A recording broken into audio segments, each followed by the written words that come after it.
Kita akan membahas dari halaman 69 dari cetakan ke-23.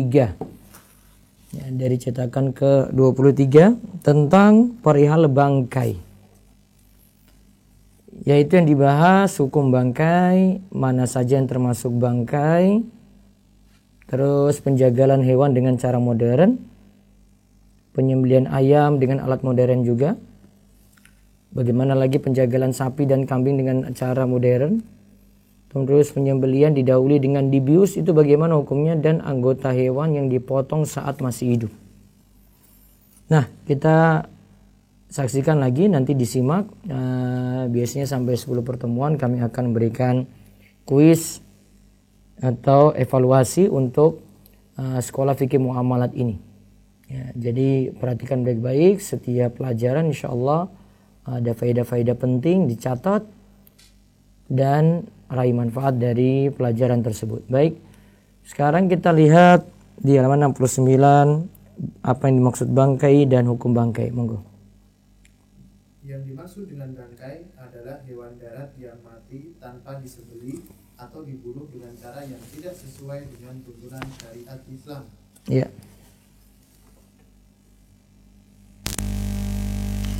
Yang dimaksud bangkai adalah hewan darat. Kalau hewan laut berarti bangkainya itu halal, makanya tidak dibahas. Hewan darat yang mati tanpa disembelih. Ya, tanpa disembelih atau tanpa dibunuh, atau tanpa disembelih atau dibunuh dengan cara yang tidak sesuai dengan tuntunan syariat Islam.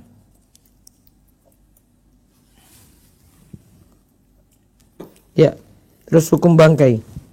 Bangkai hewan yang hidup di darat dan mengalir darahnya saat dipotong bagian tubuhnya atau lahu nafsun sailah disepakati oleh para ulama bahwa hukumnya najis, sebagaimana dinukil dari Ibnu Rushd. Ya, dia bangkai hewan yang hidup di darat dan mengalir darahnya. Bangkai hewan yang hidup di darat. Ini ada 2 kriteria nih. Hidup di darat dan mengalir darahnya. Saat dipotong bagian tubuhnya, jadi darahnya mengalir ya, disebut dengan lahu nafsun sailah. Nah, ini disepakati oleh para ulama najis. Ya, hukumnya najis. Ya, terus. Landasan ijma diantaranya hurimat alaikumul maitatu, diharamkan bagimu bangkai, Quran surat Al-Maidah ayat 3. Nah, Quran surat Al-Maidah ayat 3. Hurimat alaikumul maitatu. Ya, dalilnya surat Al-Maidah ayat 3. Terus. Allah mengharamkan bangkai dan setiap benda yang diharamkan yang benda tersebut tidak memiliki nilai, maka benda tersebut diharamkan karena sifat najisnya, dan bangkai tidak memiliki nilai apapun. Dengan demikian bangkai diharamkan karena sifat najisnya. Allah mengharamkan bangkai dan setiap benda yang diharamkan yang benda tersebut tidak memiliki nilai, maka benda tersebut diharamkan karena sifat najisnya. Dan bangkai tidak memiliki nilai apapun. Dengan demikian bangkai diharamkan karena sifat najisnya. Jadi bangkai itu diharamkan karena sifat najisnya. Ya, terus. Dan sabda Nabi Shallallahu Alaihi Wasallam, Ayyuma ihabin dubigha faqad tahur. Seluruh kulit hewan bila disamak niscaya menjadi suci. Nah, seluruh kulit hewan bila disamak menjadi suci. Terus. Bila seluruh kulit hewan menjadi suci, karena disamak ini menunjukkan bahwa kulit hewan sebelum disamak adalah najis. Dan kulit yang disamak pastilah kulit hewan yang sudah mati. Dari hal ini dapat dianalogikan najisnya bagian tubuh bangkai yang lain sebagaimana najisnya kulit bangkai. Nah, kalau ada bangkai, ya ada bangkai, kulitnya dikatakan di sini jadi suci dengan cara disamak. Dubigha, dengan cara disamak. Berarti kulit tersebut itu semula najis. Ya, semula itu najis. Nah, disamak ini pastilah kulit hewan yang mati tanpa penyembelihan atau mati begitu saja. Nah, ini dapat disamakan. Kalau kulitnya najis berarti anggota tubuhnya yang lainnya juga, yaitu dagingnya, dihukumi najis pula. Seperti kambing misalnya ya. Kambing mati begitu saja tanpa penyembelihan. Maka kambing dihukumi bangkai. Maka kulitnya itu dihukumi bangkai, ya, kulitnya dihukumi najis sebagaimana bangkai. Yang lainnya juga, bagian tubuh yang lainnya seperti daging, ya, itu juga dihukumi sebagai najis. Ya, terus yang termasuk bangkai. Berikut ini beberapa hewan mati yang termasuk bangkai. 1. Nah, sekarang kita lihat beberapa hewan mati yang termasuk bangkai. Nah, kita lihat beberapa contohnya yang di sini tentu saja berdasarkan dalil, ya. 1. Hewan yang mati tanpa diputuskan urat saluran pernapasan dan urat saluran makanan. Nah, kalau hewan misalnya kambing, kita telah memutus 2 urat ya. Saluran pernapasan dan saluran makan. Maka sah penyembelihannya. Namun kalau ada hewan yang mati tanpa diputus urat saluran pernapasan dan urat saluran makan, maka dihukumi sebagai bangkai. Nah, sekarang kita lihat. Di lehernya dengan pisau yang tajam, seperti hewan yang mati karena sakit, tertimpa benda berat, terluka, jatuh dari tempat ketinggian, dipukul, dan yang dimangsa oleh hewan lain. Nah, ini seperti disebut dalam surah Al-Maidah ayat 3 juga. Ya, terus wal munkhaniqatu wal mawqudhatu wal mutaraddiyatu wan natihatu wa ma akala sab'u illa ma zakkaitum. Diharamkan hewan yang mati, tercekik, yang terpukul, yang jatuh, yang ditanduk, dan diterkam binatang buas, kecuali yang sempat kamu menyembelihnya. Ada yang ditanduk dia masih hidup, terus disembelih untuk dimakan, maka halal. Ada yang tercekik, belum mati, terus disembelih, berarti masih halal. Namun kalau sudah tercekik terus mati, maka penyembelihan tidak ada manfaat lagi, karena statusnya sudah jadi bangkai. Terus 2. Hewan ternak yang disembelih tanpa mengucapkan bismillah. Nah, hewan ternak yang disembelih tanpa mengucapkan bismillah.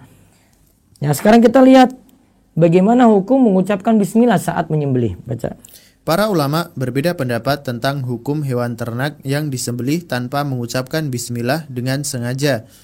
Pendapat pertama, mayoritas para ulama yang terdiri dari ulama mazhab Hanafi, Maliki, dan Hambali menghukumi bangkai hewan yang disembelih oleh orang Islam yang sengaja tidak mengucapkan lafaz bismillah saat penyembelihan.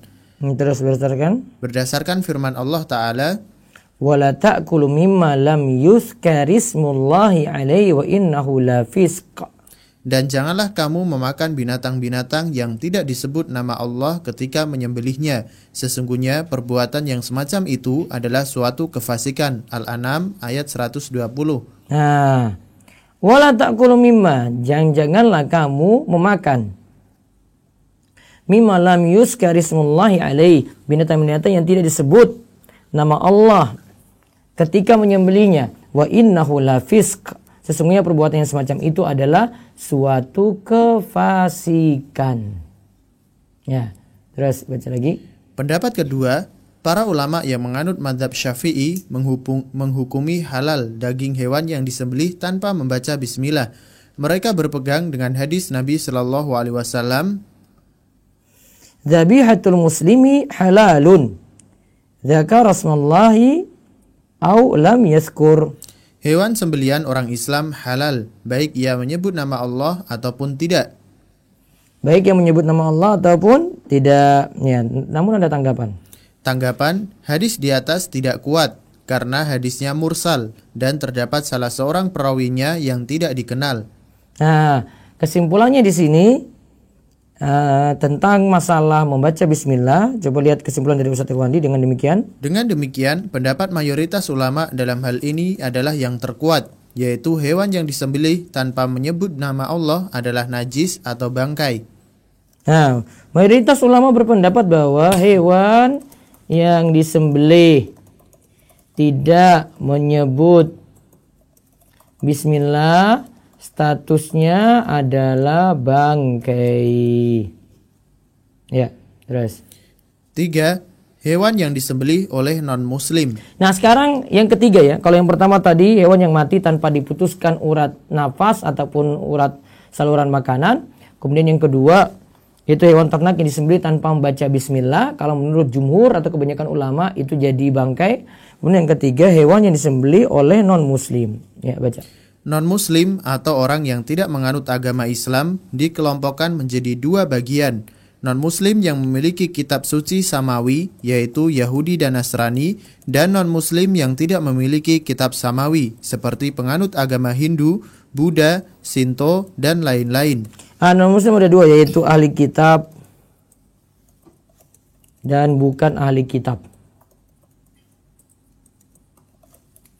Ahli kitab yaitu berarti Yahudi dan Nasrani. Sedangkan bukan ahli kitab tadi ya seperti Hindu, Buddha, Shinto. Ya, terus. Bila non-muslim yang tidak memiliki kitab samawi menyembelih hewan, para ulama sepakat bahwa daging sembelihannya termasuk bangkai. Nah, non-muslim yang bukan ahli kitab, ya tidak memiliki kitab samawi ya, tidak memiliki kitab samawi, daging sembelihannya dianggap bangkai, ya daging sembelihannya dianggap bangkai. Terus Non-muslim ahli kitab yang memiliki kitab samawi bila menyembelih hewan, para ulama sepakat bahwa hewan sembelihannya halal dimakan oleh orang Islam. Nah, lihat ya.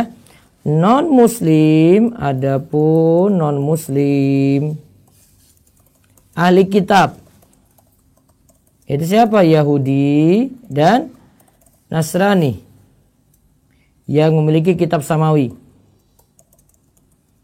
Ya, yang memiliki kitab samawi. Daging sembelihannya halal. Nanti bisa dilihat di surat Al-Maidah ayat 5. Coba. Allah berfirman, "Al-yawma uhilla lakumut thayyibat wa ta'amul ladzina utul kitaba halal lakum." Baca. Pada hari ini dihalalkan bagimu yang baik-baik. Makanan sembelihan orang-orang yang diberi Alkitab itu halal bagimu. Ya, terus. Akan tetapi, untuk keabsahan sembelihan ahli kitab disyaratkan beberapa hal. Nah, lihat ya. Tadi dikatakan wa ta'amul ladzina utul kitaba halal lakum. Yaitu sembelihan ahli kitab itu halal untuk kalian. To'am di situ diartikan ya berdasarkan tafsiran para ulama, to'am bukan sekadar makanan, yaitu yang dimaksudkan adalah sembelihan ahli kitab. Jadi, sembelihan ahli kitab ini bisa absah, bisa sah dengan memenuhi beberapa syarat. Ya, 1. Yahudi dan Nasrani tersebut adalah keturunan dari pemeluk agama Yahudi dan Nasrani sebelum kedatangan Nabi Muhammad SAW. Ya, Yahudi dan Nasrani itu syarat pertama ya. Ya. Yahudi dan Nasrani itu keturunan dari pemeluk agama Yahudi dan Nasrani sebelum kedatangan Nabi Muhammad SAW. Berarti ini ahli kitab itu adalah Yahudi dan Nasrani. Berarti Yahudi dan Nasrani yang dulu sebelum Nabi Muhammad SAW diutus dan setelah Nabi SAW diutus itu sama. Ya. Ini yang dimasukkan dengan syarat pertama ini. Coba lihat para ulama. Para ulama berbeda pendapat tentang persyaratan ini. Pendapat pertama, Yahudi dan Nasrani tersebut haruslah keturunan dari pemeluk agama Yahudi dan Nasrani sebelum kedatangan Nabi Muhammad. Maka jika seseorang memeluk agama Yahudi atau Nasrani pada dewasa ini, sedangkan nenek moyang mereka bukan pemeluk Yahudi dan Nasrani pada masa sebelum kerasulan Nabi Muhammad, maka sembelihannya termasuk bangkai. Ini merupakan pendapat mazhab Syafi'i. Ya, Asy-Syirazi berkata. Asy-Syirazi berkata, sembelihan Nasrani Bani Taghlib, orang Kristen dari suku Arab, tidak halal karena Bani Taghlib masuk Kristen setelah masa terjadinya perubahan dalam agama Nasrani, dan tidak dapat dipastikan apakah Bani Taghlib masuk Kristen yang telah diubah oleh para pendetanya atau mereka masuk Kristen yang murni.